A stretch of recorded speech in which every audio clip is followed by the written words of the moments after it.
몇 가지 질문을 하면서 말씀을 시작하려고 합니다.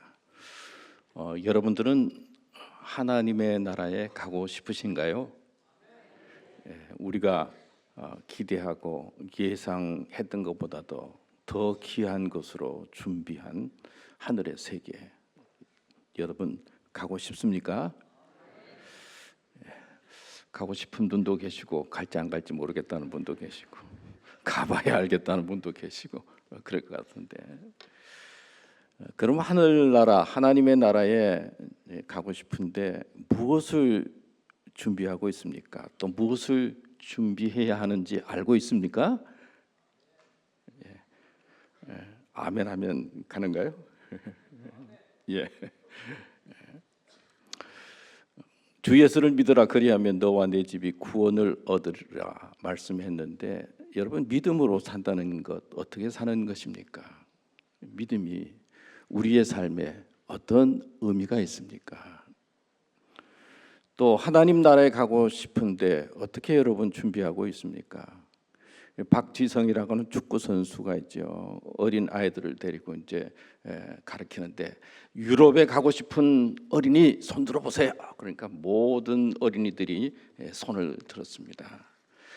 그런데 유럽에 가기 위해서 지금 영어 공부하고 있는 학생 있습니까? 어린이 손 들어보세요. 그랬더니 손을 들지 말지 그러면서 거의 다 손을 안 들고 있었습니다.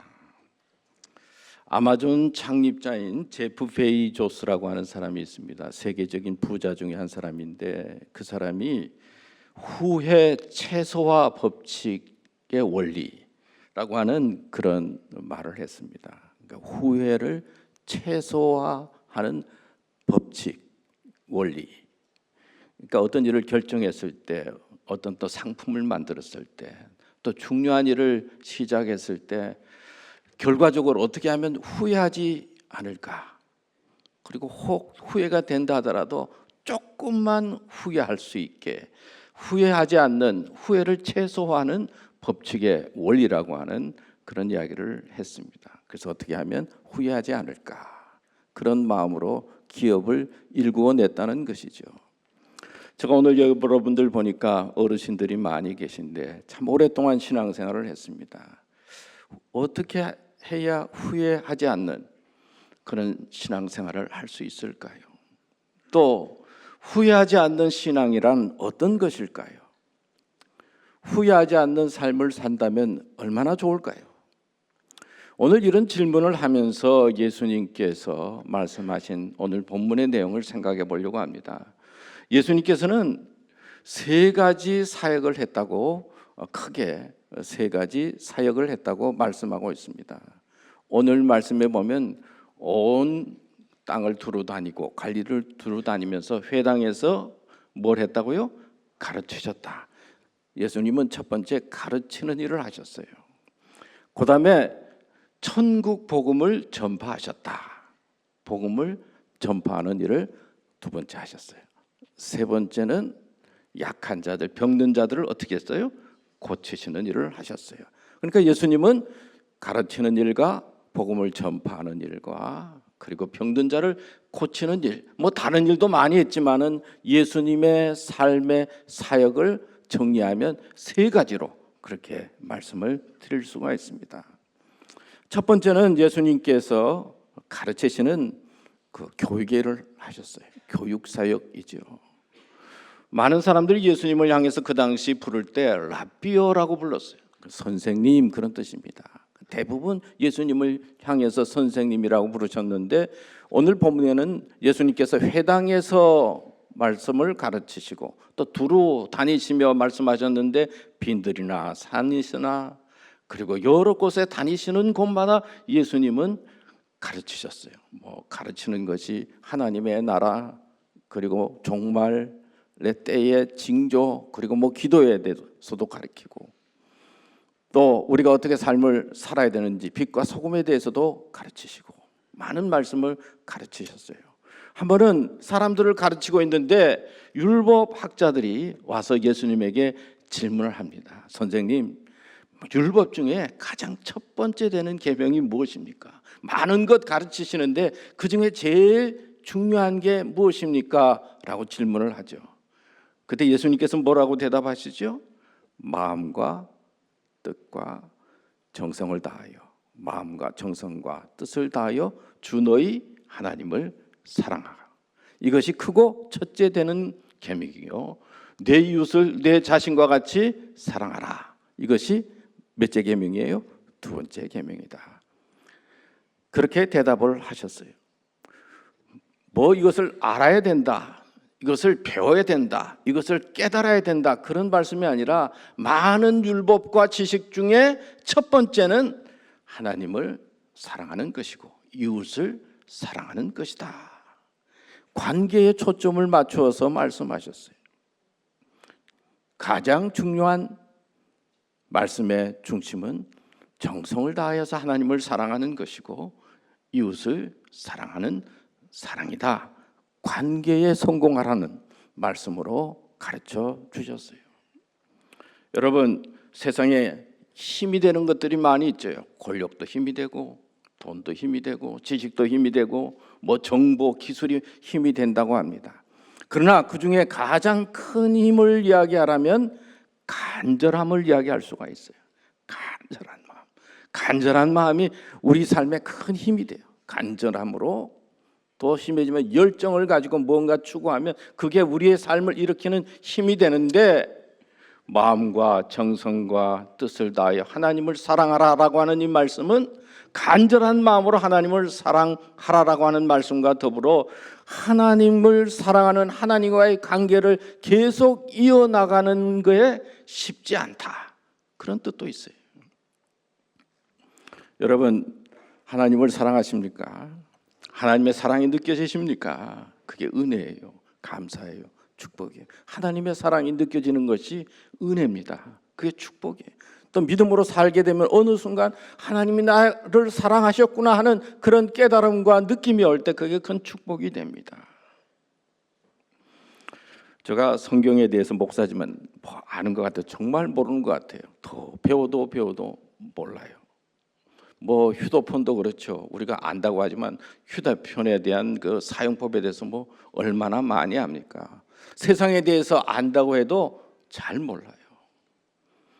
그렇지만 하나님은 뭘 알아야 된다라고 하는 게 아니라 사랑하라라고 하는 말씀을 통해서 우리에게 사랑하라, 사랑이 중요하다고 말씀하고 있어요. 사랑이 중요하지요. 뭐 박사학위를 많이 받고 지식이 많이 있어도 부모님의 사랑과 비교할 수가 있습니까? 사랑을 느끼고 사랑하면서 사는 것이 중요하다는 것입니다. 하나님을 사랑합니다. 하나님의 사랑이 느껴집니다. 얼마나 귀합니까? 여러분, 남편을 사랑합니까? 아내를 사랑합니까? 부모님을 사랑합니까? 자녀를 사랑합니까? 사랑하는 것이 소중하고 관계에 성공하라라고 하는 말씀이 성경에서 예수님께서 우리들에게 첫 번째로 주신 말씀입니다. 어느 부부가 화가 나서 서로 싸웠어요. 언쟁이 높아졌어요. 그랬더니 남편이 하는 말이, 남편은 하늘이야, 하늘. 아내는 땅이야, 땅. 하늘의 뜻을 좀 쫓아서 살아. 그랬더니 아내가 화가 나니까 가만 듣고 있다가, 요즘은 땅값이 비싸. 땅값이 하늘을 찌르고 있어. 나이 많은 부부가, 팔순이 된 부부가 서로 사이좋게 잘 지내고 있었어요. 그러니까 동네 청년이 지나가다, 할아버지 할머니 어떻게 그렇게 사이가 좋으세요? 우리는 참 만만치가 않은데 어떻게 그렇게 재밌게 잘 지내세요? 그랬더니 할아버지 말씀이, 우리가 옛날 결혼할 때 서로 약속했어. 내가 화가 나면 우리 아내는 입을 다물고 있고, 그 다음에 아내가 화를 내면 나는 그냥 조용히 바깥으로 나가서 산책을 하고, 그래서 우리는 그런 일이 생길 때마다 그냥 잘 지냈어. 그런데 말이야, 나는 매일마다 산책 다녔단다. 산책 나갔다 그래. 여러분, 이 사람 살아가는 게 아슬아슬할 때가 많이 있어요. 아슬아슬해요. 관계가 만만치가 않아요. 예수 믿고 교회 앉아서 예배 드리는 거는 어떤 의미에서 나오면 되는데 이 집안에서 생기는 이 갈등과 다툼, 미움은 이게 참 쉽지가 않아요. 세계에서 가장 갈등이 많은 나라가 터키, 투르기에라고 하는데 거기는 그 동양과 서양의 중심지, 그다음에 중동 나라의 중심지예요.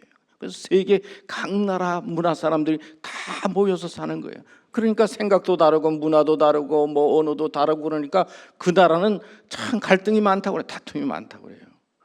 그런데 신기한 것은 학자들이 우리 한국 나라는 단일 민족인데 한 민족인데 왜 그렇게 다툼이 많은지 갈등이 많은지 말이에요. 그래서 이상하다 그런다고 그래요. 그러고 보니까 가만히 살펴보니까요, 나라가 지금 얼마나 갈등이 심합니까? 또 뭐 나라뿐만 아니라 교회도 그렇고요, 집도 그렇고. 오늘 신문 얼뜻 보니까 우리나라가 뭐 행복 지수가 세계에서 58위 그렇게 나왔더라고요. 이렇게 잘 산다고 세계 몇째라고 그러는데 행복 지수는 58이면은 뭐 하여튼 그냥 된 거예요. 저 뒤에 있다는, 행복하지 못하게 갈등 속에 살아가고 있다는 거예요. 예수님께서는 말씀을 통해서 우리에게 교육하시기를 중요한 건 많이 있지만은 관계에 성공하라고 말씀하고 있어요. 관계에 정말 사랑하면서 살아가는 삶을 살아야 된다 강조하고 있어요. 여러분 목사님을 사랑합니까? 장로님을 사랑합니까? 사랑에 있어서 여러분 관계에 있어서 어떻습니까? 그런데 하나님께서 우리의 삶을 잘 이해하시는 것 같아요. 내가 보니까 하나님도 다 겪으셨어요. 맨 처음 인간을 만드실 때 자신의 형상대로 아담과 하와를 만드셨어요. 처음에 보니까 얼마나 좋아요. 그래서 동산을 예쁘게 꾸며가지고 에덴 동산을 만들었어요. 야, 여기서 살아라. 근데 살아서 잘 살면 좋은데 문제가 많이 생기는 거예요. 그러니까 하나님께서 야, 뭐 다른 거는 괜찮은데 요 한 가지 이 마지노선인데 요것만은 꼭 지켜라. 뭐죠? 선악을 알게 하는 나무, 요것만은 안 먹으면 좋겠다. 다른 거는 괜찮아. 그런데 그걸 지켰습니까? 안 지켰습니까? 안 지켰어요. 얼마나 마음에 안 들었으면 그냥 쫓겨냈겠어요. 우리가 애들을 집에서 쫓아낼 때 그냥 쓱 마음에 안 들어 쓱 쫓아내요. 참다 마지막에 가서 야 나가 그러잖아요. 나가라 화나면. 하나님이 보니까 인간이 뭐 그런 거예요. 하나님이 얼마나 마음이 압박했어요. 그래서 쫓아내지 않았습니까? 아담과 하와가 가정을 이루어서 낳은 아들들이 있죠. 가인과 아벨 어떻습니까? 사이좋게 지낼 줄 알았는데 질투가 심해서 형이 동생을 쳐 죽이지 않습니까? 이 가족 간의 갈등도 보신 거예요. 아시는 거예요. 노아 홍수 때가 되면요, 하나님께서 성경 말씀에 보면 사람 만든 거를 어떻게 했다고요? 후회했다고 그랬어요. 후회. 야, 괜히 만들었구나. 여러분 후회할 때가 얼마나 많습니까? 그래가지고는 홍수로 사람들을 쓸어버리십니다. 예수님은 어떠했어요? 12명의 제자 3년 동안 동고동락했는데 한 제자는 예수를 팔고 그리고는 스스로 자살했어요. 한 사람은 저주하고 부인까지 하고 한 사람은 사사건건 그냥 마음에 안 든다고 의심하고 그러지 않았습니까? 하나님은 우리의 마음을 아세요. 미운 것도 아세요. 하나님을 사랑하는 것이 쉽지 않다는 것도 아세요. 우리 마음의 고통을 아세요. 출애굽기 14장 14절에 보면 이런 말씀입니다. 여호와께서 너희를 위하여 싸우시리니 너희는 어떻게 하라고요? 가만히 있을지니라. 내 힘으로 안 되는 것들이 많은 세상 속에, 관계 속에 살아가요. 그럴 때 우리는 어떻게 합니까? 하나님 앞에 나오는 거죠. 하나님, 내가 내 삶이 이렇습니다. 예수님을 믿고 신앙생활을 하지만은 내 삶의 관계가 이렇습니다. 하나님 앞에 맡기고 기도하면 누가 싸워주신다고요? 하나님께서 싸워주시는 거예요. 그때부터 하나님의 역사를 보게 되고 하나님의 은혜를 느끼게 되는 겁니다. 사람이 살아가는 데 있어서 참 행복하게 느끼는 것이 세 가지가 있다고 해요. 보통 어떤 때 사람이 행복하냐? 자유할 때 행복하다고 그래요. 억압하고 그냥 마음에 억누름이 있고 막 누가 막 나를 누르면은 행복할 수가 없어요. 스트레스가 쌓이고. 두 번째는 인정받으면, 칭찬해주면 사람은 행복하다 그래요. 오늘 성가대 찬양 잘했습니다. 또 오늘 기도도 은혜스럽게 정말 잘해주셨고요. 잘하셨습니다. 그러면 인정하면 좋잖아요. 야, 정확하게 말하면은 실망할 때가 많아. 상처받을 때가 많아. 자녀에게 공부 못해도 야, 너는 가능성이 있다고 인정하고 칭찬해주면, 격려해주면 부부도 좋고 다 좋잖아. 그럴 때 행복하다는 거예요. 세 번째는 관계가 좋아야 행복하다는 거예요. 아무리 세상이 좋아도 관계가, 가정과 삶 속에 문제가 생기면 힘들다는 것이지요. 관계가 좋아야 행복하다. 이 세 가지가 우리의 삶을 행복하게 하는 가장 중요한 요소예요. 하나님은 이것을 아시는 거예요. 하나님과의 관계가 행복할 때, 바로 될 때 영적으로 행복해지고, 이웃과의 관계가 바로 될 때 우리의 삶이 행복해지는데, 이런 관계에서 성공하는 것이 바로 하나님께서 우리에게 축복해 주시는 것이고 은혜요, 그리고 하나님의 능력이다 말씀하고 있는 것입니다. 오늘 나온 교회 여러분, 여러분의 삶은 어떻습니까? 여러분의 가정은 어떻습니까? 믿음 생활은 어떻습니까? 관계는 어떻습니까? 여러분의 관계를 하나님께 맡기고 기도하면서 관계에 성공하는 삶이 되시기를 축원합니다. 두 번째는 복음을 전파하라 그랬어요. 전도해야 된다, 선교해야 된다. 우리가 잘 아는 말씀이죠. 교회마다 복음 전도에 대해서 관심을 가지고 참 수고하고 노력해 왔습니다. 오늘 우리 목사님께서도 말씀하셨는데 세교가 오면 얼마나 기쁩니까? 이 세교가 오게 되면 교회도 기쁘고 또 목회자도 기쁘고, 그래서 복음을 전파하는 것이 예수님께서 우리에게 주신 사명이에요. 그런데 예수님께서 이 세상에 오실 때 천사들이 이런 말을 했어요. 천사가 이르되 무서워하지 말라. 보라, 온 백성에게 미칠 큰 기쁨의 좋은 소식을 너희에게 전하노라. 오늘날 다윗의 동네에 너희를 위하여 구주가 나셨으니 그리스도 곧 그리스도 주시니라. 여기 말씀해 보면은요, 예수님께서 이 세상에 오시는데 큰 기쁨의 좋은 소식으로 오셨다, 그렇게 말씀하고 있어요. 기쁨으로 오셨어요. 복음이란 무엇입니까? 쉽게 말하면 복음은 예수님이에요. 또 쉽게 표현하면 예수님께서 나의 죄를 위해서 십자가에 달려 죽으시고 보혈의 피를 흘리시고, 그리고 사흘 만에 부활하셔서 우리들에게 부활의 소망을 주시고 영생의 자리에 이르도록 하신다는 것이 복음의 내용이죠. 근데 이 복음의 중심이 예수님인데, 예수님은 어떻게 오셨어요?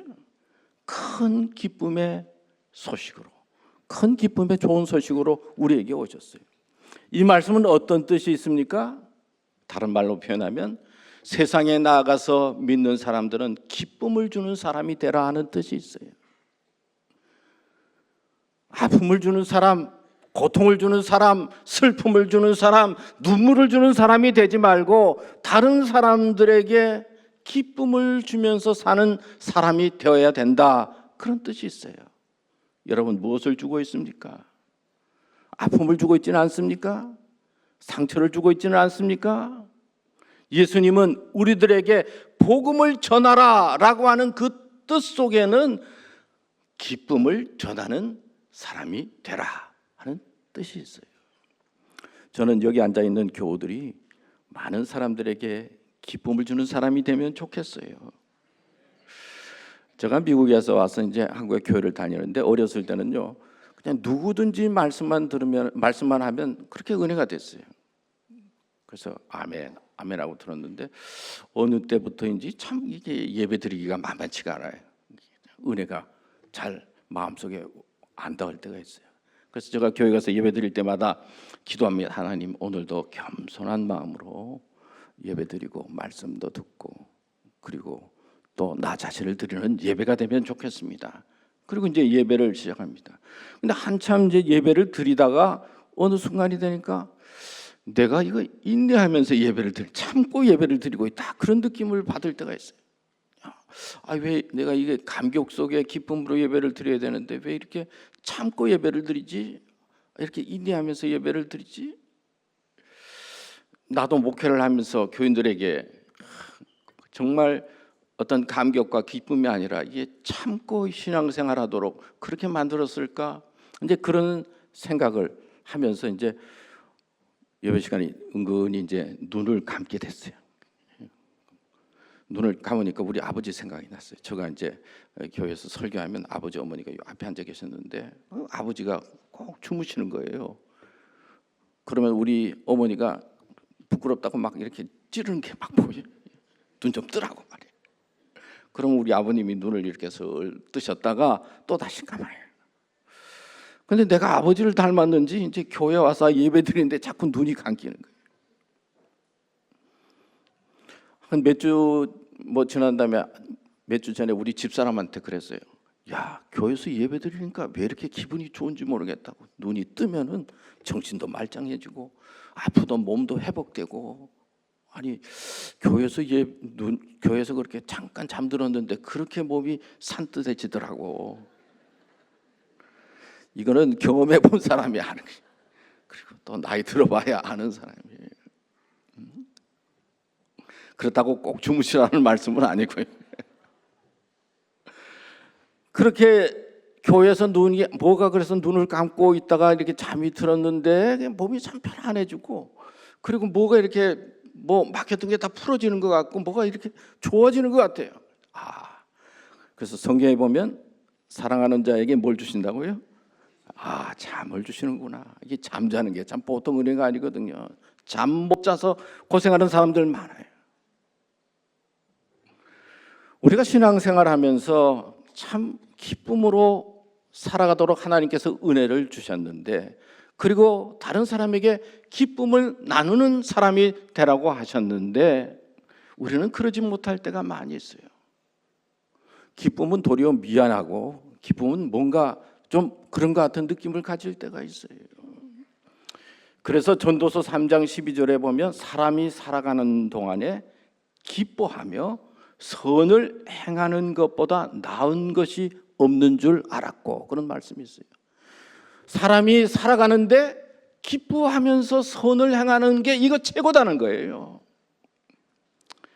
근데 오늘 여러분 성가대가 찬양해 주셨는데 얼마나 참 보기도 좋고 좋은데, 이 성가대가 우리 교인들에게 은혜가 되고 기쁨이 되려면 어떻게 해야 돼요? 준비를 해야 되거든요. 또 교사들이 학생들에게 가르치려면, 은혜스럽게 하려면 준비해야 되지 않습니까? 수고해야 됩니다. 다른 사람을 기쁘게 하려면 내가 수고해야 되는 거예요. 그냥 기뻐지지가 않아요. 많은 연예인들이 또 대단히 성공한 사람들이 다른 사람들을 기쁘게 하기 위해서 얼마나 고생하고 그리고 스스로 노력하고 헌신합니까? 조그만 기쁨을 주기 위해서도 이런 노력과 수고가 필요한데, 예수님께서는 온 인류의 죄를 사하고 영생을 얻게 하는 그런 기쁨을 주시기 위해서 어떻게 하셨어요? 겟세마네 동산에 올라가서 하나님, 할 수만 있으면 안 하면 좋겠습니다. 그렇게 막 기도합니다.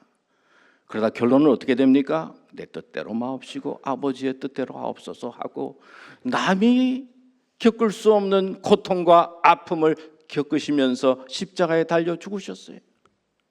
우리를 구원해 주시는 큰 기쁨, 영생의 은혜를 주시기 위해서 그냥 고생하는 게 아니고 엄청난 고난과 희생 겪으시면서 십자가를 지신 거예요. 다른 사람을 기쁘게 한다는 것은 어떤 의미에서 그런 고난과 희생이 있어야 되는 것이죠. 그게 소명이고 사명의 사람이에요. 내가 잘 되기 위해서, 내가 성공하기 위해서 다른 사람을 희생시키고 어렵게 하는 것은 그건 희생과 헌신과 다른 거죠. 소명이라고 하는 거, 사명이라고 하는 거, 십자가는 다른 사람을 잘 되게 하기 위해서, 정말 잘 돼서 마음의 기쁨을 얻게 하기 위해서 자신을 헌신하고 희생하는 것, 이게 믿음의 길이요 십자가의 길인 것입니다. 그러면서 우리에게 기쁨을 주는 사람이 되라고 말씀하고 있습니다. 여러분 신앙생활 하시면서 교회 다니면서 모든 사람들에게 주위 사람들에게 기쁨을 주는 믿음의 길을 가시기 축원합니다. 세 번째는 예수님께서는 병든 자들, 약한 자들을 치유하셨다. 치유의 사역을 하셨어요. 성경에 보면 병 고치는 이야기가 참 많이 나와요. 귀신 들린 자, 영과 마음이 막 혼미한 자들을 고치시고 중풍병자, 문둥병자, 맹인, 혈류병 걸린 사람 고치는 이야기들이 많이 나와요. 근데 예수님께서는 이렇게 병든 자를 고치시면서 우리에게 말씀하셨어요. 믿는 자에게도 이런 기적과 은혜를 허락해 주신다고 마가복음 16장 17절 18절 말씀에 보면 이렇게 기록하고 있어요. 믿는 자들에게는 이런 표적이 따르리니 곧 그들이 내 이름으로 귀신을 쫓아내며 새 방언을 말하며 뱀을 집어 올리며 무슨 독을 마실지라도 해를 받지 아니하리며 병든 사람에게 손을 얹은즉 나으리라 하시더라. 병든 사람에게 손을 얹은즉 나으리라 하시더라. 믿는 자에게는 예수님도 치유의 능력, 치유로 사람들을 고치셨지만은 믿음으로 살아가는 자에게도 이런 치유의 능력을 어떻게 해요? 주셨다는 거예요. 얼마나 좋습니까? 여러분 마음이 아플 때 손을 얹고 여러분들의 치유를 위해서 기도하세요. 정신이 혼미할 때 기도하세요. 다른 사람이 힘들 때 내가 손을 얹고 기도해 주세요. 남편을 위해서, 아내를 위해서, 자녀를 위해서 기도해 주세요. 하나님께서 치유의 능력을 믿는 사람에게 어떻게 했다고요? 주셨다 그랬어요. 그러니까 써보세요. 믿음으로. 그러면 하나님께서 나에게 함께 하시는 치유의 능력을 경험하게 해주실 거예요.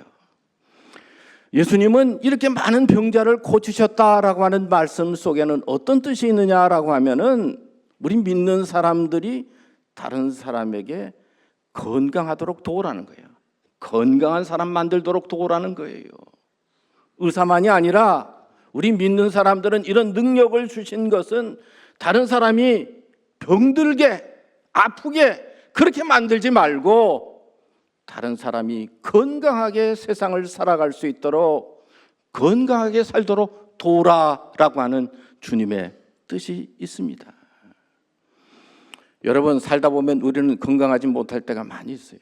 또 건강을 방해하는 것들이 얼마나 많이 있는지 몰라요. 제가 얼마 전에 로마라고 하는 곳에 잠깐 이제 며칠 들린 적이 있습니다. 에어비앤비라고 하는 것을 이제 하고는 이제 차를 타기 위해서 시내로 나왔는데 뭐 전철을 탔어요. 그래서 뭐 아무렇지도 않게 전철을 타서 이제 서고 있는데 사람들이 좀 있었어요. 근데 맨 옆에 있는 아가씨가 제 손을 팍 잡는 거예요. 그리고는 제 손을 위로 올렸어요, 아가씨가. 그리고는 제 눈을 똑바로 쳐다봤어요. 제가 깜짝 놀랐어요. 여자한테 손도 댄 기억도 없고 아무것도 없는데 왜 이 젊은 아가씨가 내 손을 잡고 이렇게 팍 올려가지고는 나를 뚫어지게 보는데 이거 내가 뭘 잘못해가지고 그런 사람인 것처럼 말이에요. 그래서 제가 얼마나 당황스러운지 우리 집사람도 옆에 있었는데 아니 내가 당황스러워서 이거 뭐 아니 내가 뭐 어떻게 했나. 그런데 그 다음 정거장이 됐는데 나한테 막 손을 들고 내려요. 또 옆에 있는 한 아가씨도 손. 보니까 주머니에 있는 그 지갑 주머니에 있는 동전 지갑을 언제 꺼내가지고는 다행히 지갑 안에 뭐 동전 몇 개 뭐 몇 유로 있지 않아서 다행이지 뭐 패스포드라든지 전화기 잃어버렸으면 얼마나 큰일 났겠어요. 세상은요 우리가 생각지 못하는 사이에 우리의 것을 빼앗아 가려고 하는 악의 세력들이 많이 있어요. 여러분 거기에 돈이 좀 많이 있었다면 제가 얼마나 고민 많이 했겠어요. 그냥 조금밖에 없으니까 도리어 감사하더라고요. 무슨 하나님 그래서 감사합니다. 어느 교육전도사가 이제 처음으로 이제 교회에 부임을 해서 이제 교회학교를 가르치게 되었어요. 근데 부장 선생님이 얼마나 까다로운지. 그러면 뭘 못했으면 슬쩍 말해주면 좋은데 교사들이 있는 데서 막 못했다고 막 꾸중도 하고 말이에요. 그리고 뭐 부장님이 해야 할 일도 있는데 다 안 하고는 자기만 막 다 시키는 거예요. 참다가 속에 막 화가 막 났어요. 그래서 아이고 내가 한마디 해야지. 그러면 어느 날 주일날 부장 선생님 앞에 갔습니다. 부장 선생님 정말 그러실 수가 있습니까? 교사들은 부장 선생님 향해서 뭐라고 그러는지 아십니까? 그리고 저한테 그렇게 함부로 말하시면 됩니까? 못한 건 알겠는데 그렇게 또 공개적으로 못한다고 그러시면 됩니까? 화가 막 나서 이제 그랬어요. 한 2-3주 지났어요. 어떻게 됐을 것 같아요? 아무 일도 안 일어났어요. 왜냐? 속으로만 말했어요. 속으로만 외쳤어요. 여러분 말하고 싶은데 그냥 속으로만 외쳐서 속에서 열불 나는 사람들 많이 있잖아요. 그래가지고 병든 사람들 많이 있잖아요. 여러분 우리 믿음의 사람은요 예수님께서 병자들을 고치신 것처럼 사람들 병들게 하는 사람이 아니에요. 내가 말하는 것을 통해서 내 삶을 통해서 다른 사람을 건강하게 하는 거예요. 어느 부부가 오후에 앉아서 TV를 보고 있는데 꼭 TV 보면 조는 사람이 있어요 우리 주위에. 근데 그 여자 아내가 이제 소파에 앉아서 졸고 있는 거예요. 근데 졸고 있는데 무슨 물방울이 탁탁 튀겨 나오는 거예요. 그래서 눈을 떠보니까 남편이 자기를 향해서 물을 이렇게 튀기고 있어. 뭐야 이게? 그랬더니 나 장미에 물 주고 있는 거야. 이 말이 참 중요한 건데요. 어떻게 됐겠습니까? 여러분 하나님께서는 우리가 건강하게 살기를 원하십니다. 세상과 마귀는 자꾸 우리를 병들게 만들어요. 먼저 마음을 병들게 만들고 생각을 병들게 만들어요. 짐 캐리라고 하는 유명한 배우가 있습니다. 그 배우가 이런 말을 했어요. 나는 세상 사람들이 부자가 되면 좋겠다. 그리고 2번째 유명해지면 좋겠다. 셋째 원하는 소원을 다 이루면 좋겠다. 그러나 그래도 그때 가보면 그게 해답이 아니라고 하는 것을 깨닫게 될 거다. 그런 말을 했어요. 세상의 것 가져고 높아도 어느 순간 되면 그게 아무것도 아니고 해답이 아니다는 것을 깨닫게 되는 거예요. 세상은 변합니다. 그러나 변하지 않는 게 있어요. 변하지 않는 게 붙잡아야 되는데 그게 하나님의 말씀이에요. 하나님의 말씀을 통해서 오늘 주신 것 3가지죠. 관계가 좋아야 된다. 관계에 성공해야 된다. 어려울 때면 어떻게 하라고요? 하나님과 의논하면서 끝까지 하나님 붙잡고 가야 된다. 천국으로 인도하시는 분은 세상이 아니라 하나님이시거든요. 내 믿음이 흔들려도 하나님을 끝까지 붙잡아야 돼요. 그리고 기쁨을 주는 사람으로 더 나아가서 어떻게 하면 우리 가정과 우리의 삶을 건강하게 만들까? 건강하게 살아가는 사람으로 살 때 하나님께 영광이 되고 우리의 삶에 복이 될 줄로 믿습니다. 기도하겠습니다.